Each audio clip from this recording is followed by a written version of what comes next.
Good evening. Welcome to Have I Got News for You? I'm Victoria Coren-Mitchell in the news this week. On the BBC, there are accusations of sexism as a male presenter tells his female co-presenters to get his breakfast. Bagel with scrambled eggs, half a bagel with peanut butter, a smoothie of milk, bananas and berries, and a whole cantaloupe. In a house in Oxfordshire, a knock on the door announces Michael Heseltine's arrived for tea.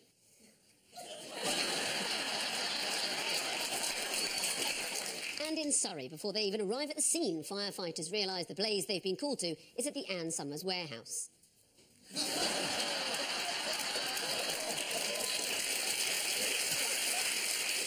On Ian's team tonight is a Conservative MP who believes that some people show contempt for politicians because of unhelpful portrayals in the media. Please welcome the shifty, time-serving, waste of taxpayers' money, Tim Norton MP.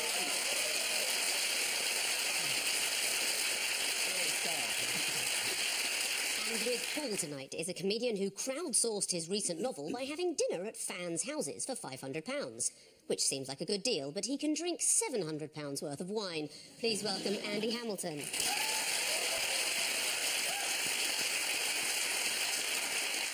We start with the biggest stories of the week. Ian and Tim, take a look at this. Justice being done. New shoot-to-kill policy on blondes on zip wires. And that's an army of Remainers. Double Brexit trouble. Yes, well, it's a bit of a good day for you, isn't it? It's a very bad day for us. I thought this is what you wanted. British courts deciding British decisions.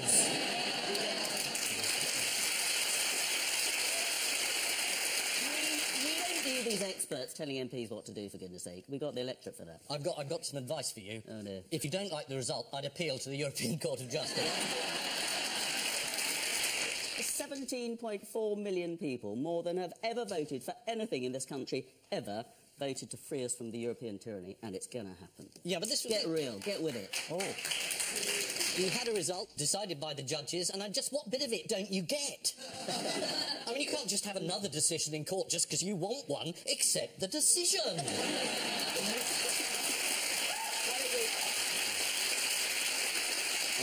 mean, just moaning on about how you don't like it.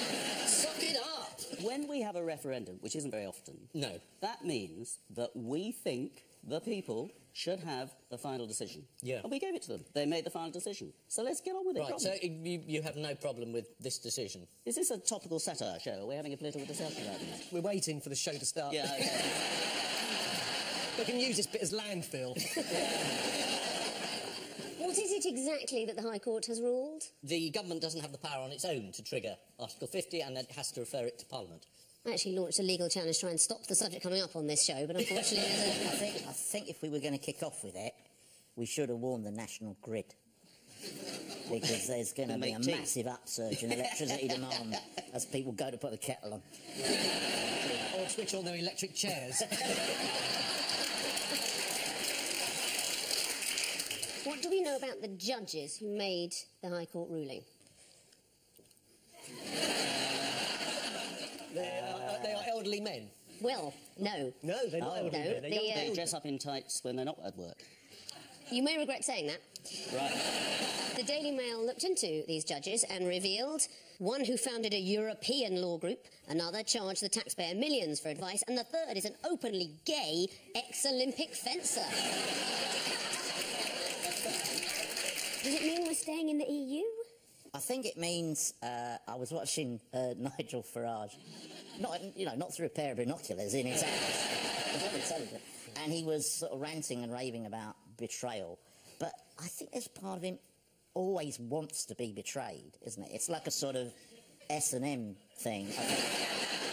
What is Nigel Farage going to do about it? Go down the pub, have a few more fags? Well, no, not go down the pub. Nigel Farage has said, I'm not going to disappear. If come spring of 2019 we haven't left the EU, then I would have to take up full-time campaigning again. Oh, that is sad. And when's this poor man going to get his life back?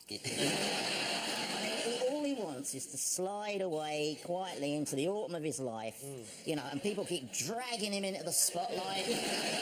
Just leave the man alone.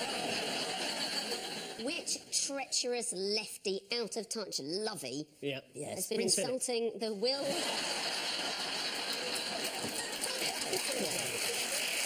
As a hot-headed young radical. David Attenborough, of course. Oh, yes. Yes. He said that people shouldn't have been allowed a referendum, didn't he? Did he? Yes, and David Attenborough said, isn't parliamentary democracy about choosing an MP to ponder difficult decisions for us, someone we trust and respect, or someone like Keith Vaz? He's just been elected back onto an influential select committee, the Justice Committee. And who would be more worthy of a place on the Justice Committee than a man who's under investigation for trying to buy drugs for rent boys behind his wife's back? You took over from him when he was thrown off the last committee. I took over as the interim chairman of the Home Affairs Select Committee when he had his little local difficulty with the washing machine salesman. Yes. Industrial washing machine salesman. It wasn't just any old washing machine No. salesman. Industrial. He had to boast, even in character. He did. He was Jim, the big washing machine guy. Absolutely. But- with a really big load. How on earth is he now on another committee? Well, don't ask me. I didn't vote for him. Yeah, but the Tories backed him. Why? Because the Labour Party nominated him, and it's up to them to nominate a Labour MP to go on the committee, and it was up to us to say, oh, all right then, apparently. So it's... And I didn't, because it wasn't. So it's pretty disgraceful of both of them. Yeah, he shouldn't be on the committee. Right, well, that's that sorted. Tim, have you ever sort of backed the wrong horse, or...? I make a career of backing the wrong horse, yeah. Which particular horse are you referring to? Well, I was wondering if you're delighted to see Theresa May, Prime Minister. Did you She's back fantastic. her campaign? Love Theresa May. Fantastic woman, making a great Prime Minister. What I don't understand is how... What are you laughing about? It's true. Sorry, no, Fantastic. it's the best joke I've heard yet.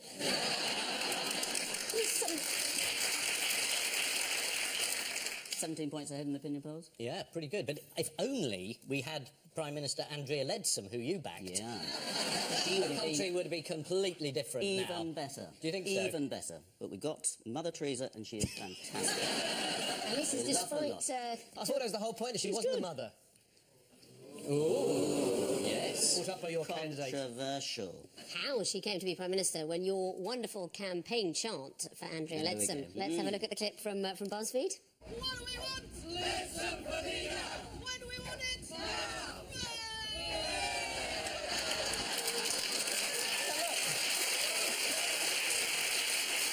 That's the way you have a demonstrations. No police, no Molotov cocktails, no need for water cannons. Not many nice, people. Middle class. It was a great march on Parliament. Everybody had a very nice afternoon out. Are you allowed to march on Parliament? No, you're not. without telling the police? Apparently I Isn't that committed an against the law? offence by Yeah. having an unlicensed march. That's a revolution. what we're looking at. This is the High Court ruling over whether Parliament should be allowed to vote on triggering Article 50. The Mail Online was quick to respond. Government is defeated in High Court. While the Telegraph Online was first with even hotter breaking news. On this day, Henry VIII makes himself head of the church. According to the Telegraph, Nigel Farage has been wooed by producers of I'm a Celebrity and offered £750,000. When first offered the chance to appear on I'm a Celebrity, Nigel Farage said no way would he go into the jungle. But he's reconsidering now they've explained it's in Australia, not Calais. Paul and Andy, take a look at this. FBI, oh yes, Clinton, she's, there's more stuff coming through. That's somebody sticking pins in her. needles in her eyes. That's very amusing. Trump keeps saying that there is a conspiracy to ensure that he can't win, and I do hope he's right. Seriously, it'd be quite irresponsible in the circumstances if they weren't trying to rig the election against him, because the man is mentally ill. I've seen him go for some time. I reckon they've probably built a sort of like a secondary White House, which looks like the real one but isn't. Yeah. And TV videos that show walls being built which aren't being built. It's a reality TV show. He'll never know the difference. But it's a very rare American election where you think that whoever wins, one of them will put the other one in jail. That's if he stops there. He might burn her as a witch. He is up against the worst opponent in any American election in history. This latest cache of emails is about a sort of catastrophic lack of judgment by Hillary. Yeah. She refused to sack her leading aide when she was married to a bloke called Wiener, who showed his wiener to young girls by sending them texts. Yeah. I mean, if Trump is up there with sort of being sleazy and unpleasant, immediately there's another sleazy and unpleasant story on the other side. Yeah. And if they got Bernie Sanders in, or Colonel Sanders, anybody would have won by now. How did Hillary Clinton explain putting her emails on this private server rather than the... She said it was just because she was scared that they'd be leaked to the other side. Well, she couldn't be bothered to carry around an extra smartphone, she said. Oh, well, that's a better excuse. Where do you carry your extra smartphone, Andy? I don't have a smartphone, Victoria. I don't have a phone. I don't. What do you mean? I don't carry a mobile. Don't look at me. Where do you keep yours, Paul? I have a telephone box at the end of my road, which I carry about. No, I don't have a mobile or do email. Are you ghosts? Yes. I think I might be a ghost, because I had an experience at Gatwick Airport a few years back. I was waiting, they had done some building work, and they had this system whereby you had to be photographed on your way in. Oh, my God. Departures gate. And the computer wouldn't take a photo of me. Ooh. So the security guy said, I think it might be your hat. Take your hat off. Yeah. Took my hat off. And then he said, oh, it's not. Take your scarf off. Took my scarf off. Still no photo from the computer. And then he said, well, maybe it's your jacket. Took off my jacket. And then I said, have we got a problem here? Yeah, kiss me. Yeah. You really fall for the easiest things, don't you?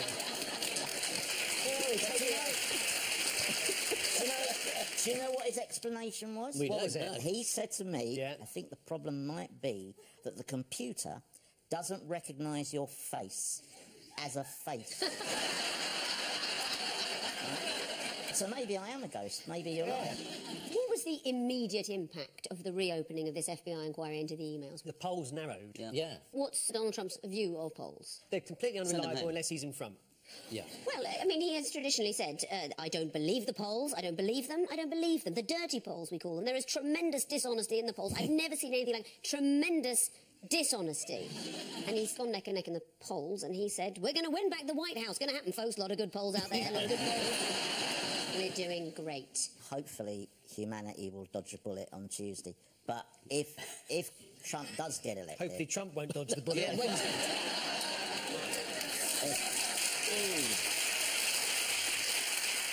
Look at them, they're applauding the assassination. That's where we've been taken to. People. That's why you don't give people the vote in referendum. They're happy to endorse murder. Yeah, absolutely. Let's go for it. Yeah. But I mean, if we all do it, they can't blame one of us.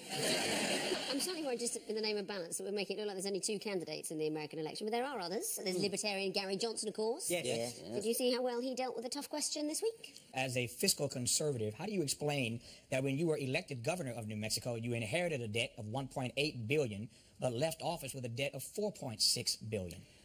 That is absolutely horse shit.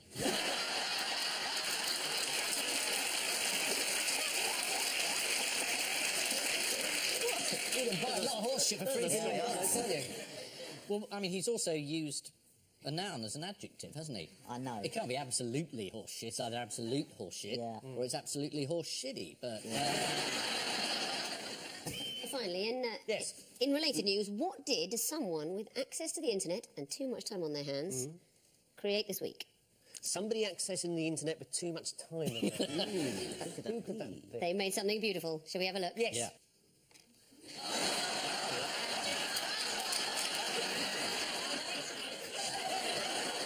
Stop it, we have to stop looking at it. I think the Daily Mail have got their new love child scandal. God, that is terribly frightening. It is frightening. Let's stop looking at it. People will have nightmares. Yeah. This is the news that the American people could be about to elect the worst president in US history, or a worse one. Despite Trump's claims, not all of the media is against him. One paper has already endorsed him on its front page with the headline, Make America Great Again. That's from The Crusader, the in-house newspaper of the Ku Klux Klan. Before you jump to conclusions, it's not all racial hatred. It's got regular lifestyle items with tips on sewing and basic woodwork.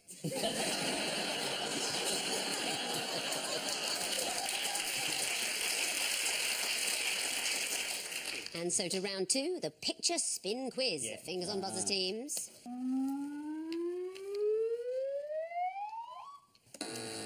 Yes, the Russians are spying on us via the internet, and everything's connected to the internet these days, refrigerators, kettles, and everything like that, so they can sort of like, they can basically take over all our lives without us knowing. Well, that's it. I mean, this is the idea that the act of Russian warfare that comes next will be invading our homes via our kettles. Yes, the hackers use your kettle's default password to take control of it and Hang on, your kettle has a default password? I mean, your kettle probably doesn't. My kettle doesn't know. No, but if you have a smart kettle... A smart kettle? Yes, you can boil water from another room. Can you boil a kettle in somebody else's house without their permission? Yes. Yeah. That's how Putin could launch an invasion. All our kettles could spontaneously start boiling. Everybody rushes to make a cup of tea and he's coming across the strait to Dover. Straight in. You joke? I mean, this is happening. No, it's not really happening, Ian. Yes. Isn't it? But Any the minute kettle now. thing, that was just... I made that up. No, you see, you didn't make it up. They can I did take make over it the up. kettle via the password and press gang the kettle into a botnet. The enslaved device then lures others into the botnet, and they're all told to make endless requests from the same server, causing it to overload and crash. Yeah, this did happen last week. There was a crash when all sorts of bits of the internet were unavailable and fell apart after they were hacked into. It made a huge difference to my life. I couldn't get on Twitter, Instagram. I was taking pictures of my lunch. Had to get an Uber car instead of your regular handsome cab. Not just kettles. I mean, what else? What are other... Fridges. Toasters, Yes. Toasters are the worst. electric hand openers. Toasters. Webcams, baby monitors, printers, routers. You must have some of these things. But I have a baby monitor, yes, but that's kind of a foolish purchase, really, because I don't have any children. Aren't we protected by the fact that we've got very slow broadband? Why should we not be worried about Russia's aggressive posturing, according to Professor Mark Armand? No. Somebody hacks into you. Yeah.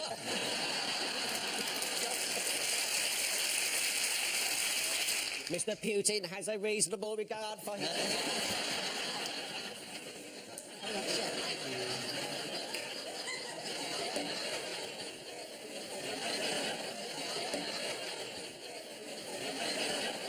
What was the sinister domestic development in the world of cyber spying this week? Your fridge could be communicating to the Russian embassy exactly how long the fish fingers have been in there. No, No, but your no, fridge could be communicating with your insurance company to see what kind of risk you are. Apparently, they could look into your smart fridge or into your smart toilet to see how healthy you are. I'm sorry. So could they possibly look into your toilet? Presumably a smart toilet checks on your regularity and so could give that to the insurance. Precisely. And Weight. a smart fridge would say, you know, that stuff's well past its sell-by, but he's eaten it anyway. So the fridge is talking to the loo, you get 4 ounces of food about 20 minutes ago. Let's see what happens later. Yes, this is Yes! Yes, that's right into this. This is the one conversation where yes has no role. I suppose the fridge could warm the toilet, couldn't it? It could say... He says the vegetable spring rolls. Tell the window to lift itself up. I welcome a Trump presidency after all this. I need to get rid of some of these robot toilets. This is the warning that Britain is under increased threat of cyber attacks from Russia. Before you get too worried, experts have assured the public that Russian cyber attacks will only be able to target 1 or 2 vulnerable TVs in the country, so you needn't worry unless you suddenly experience interference with your picture.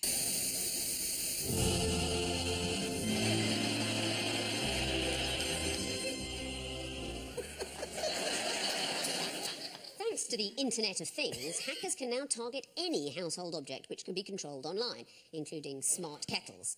It's impossible to know which kettles have been compromised, as these days there are hardly any whistleblowers. I hope that whole story wasn't made up just for that joke. Strong suspicions it might have been. OK, here's another one. Fingers on buzzers. What the bloody hell's that about? The only calendar story I can recall is about the Dull Men Club or something. They've brought out a calendar. They said there's not enough dull women around. So this is their attempt to be all-embracing. Yes. Yeah. This is the news that the Dull Men's Club calendar is going to feature women for the first time. Including the curator of the Pencil Museum. A particular favourite of yours? Well, there's not much point to it, really, but yes, it's... Tough crowd. Also featured in the calendar is Amanda Hone, who quit her job and spent a year travelling around the country following signs. What kind of signs? You're going the wrong way. Amanda is a big fan of brown signs. Here she is. Brown signs. Oh, right, there are special brown signs. Yeah, OK, that's I fair know enough. that sign. I've been to both of those places. There's this thing called the Dull Men's Club, Ian. If Yeah. you want to...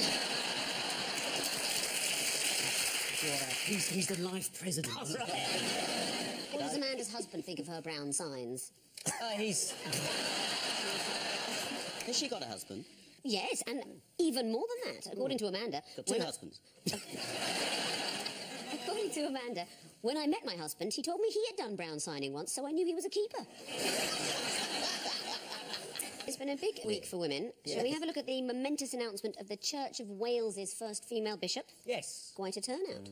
It gives me enormous pleasure to announce that the Bishop-elect of St David's is Canon Joanna Penberthy, who is the rector of Glanifern in the Diocese of Swansea and Brecon. That's a parish that's centred on Llandrindod Wells.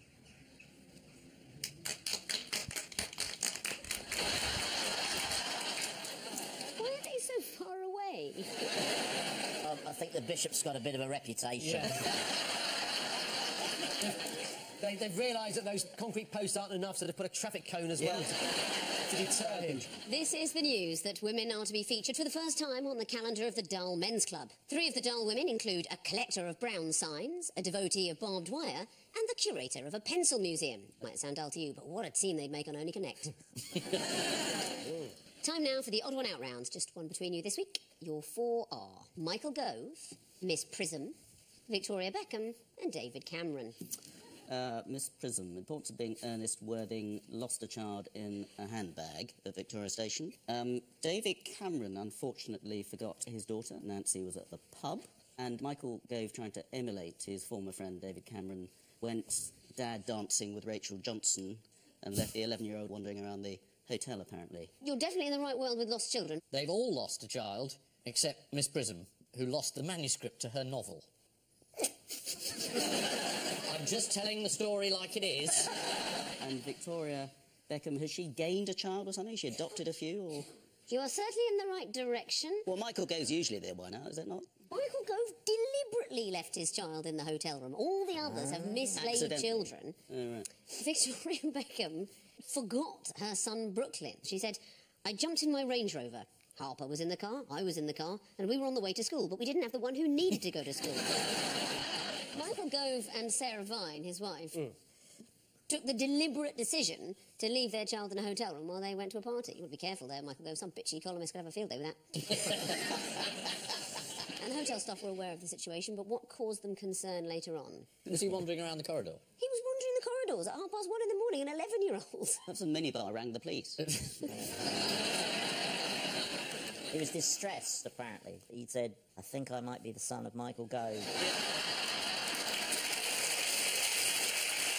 You mentioned her earlier, Rachel Johnson, the writer Boris's sister. She was also at the Cheltenham Literary Festival the party was for. She made an excuse for the Goves. What was her excuse? They were both completely drunk. No, the only reason they left their son is because he was babysitting their 2 dogs. I think it's absolutely fine. Because presumably if she left the dogs unattended, then Michael Heseltine might creep in and strangle them. David Cameron left his daughter behind after a pub lunch. On another occasion, Cameron couldn't find his children during a football match at West Ham, only to discover they were safe and well at Aston Villa.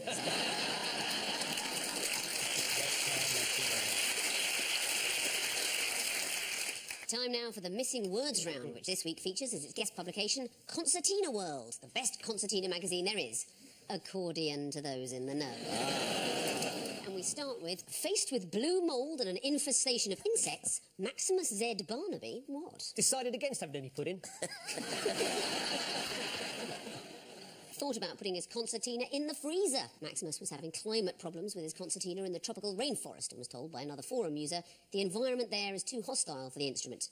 Then again, it's hard to find any environment that isn't hostile to the concertina. Next.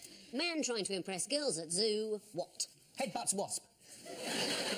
Licks an ocelot. That's close, isn't it? It is close. It must be. It's close. Man trying to impress girls at zoo gets in tussle with panda. The man who fought a panda, he was left with 2 black eyes, which only made him more attractive to the panda. And finally, pudgy older fathers, what? I read this. They're incredibly attractive to women. Yep. Yes. Yep. Very attractive to women. Very. Very attractive to women. Very attractive to women.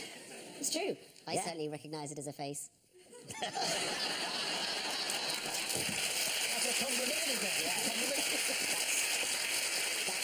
That's probably the nicest thing a woman's ever said to me. pudgy older fathers live longer and are more attractive. The final scores are Ian and Tim with 6 points, Paul and Andy with 7.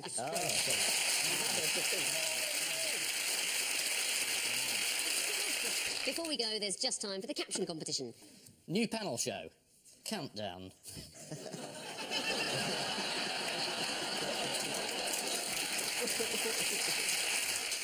And I leave you with news that after weeks of scandal and rumour, the press finds a British cyclist who's definitely not on performance-enhancing drugs. At another disastrous, fractured company away day, one boss tries to lighten the mood with his favourite walking down the stairs trick.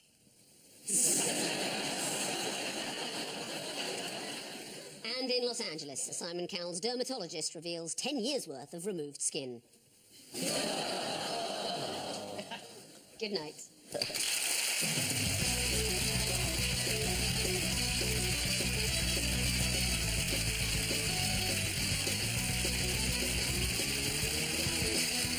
I got news for you. Is back at the same time next week when the US will have a new president. So tonight's a good time to go online for BBC Three and Trump's unlikely superfans. Angela Scanlon is stateside to meet Donald's most devoted. Whilst here on BBC One, it's the big Craig Lang bake-off and a showstopper from Isa. Still game up next.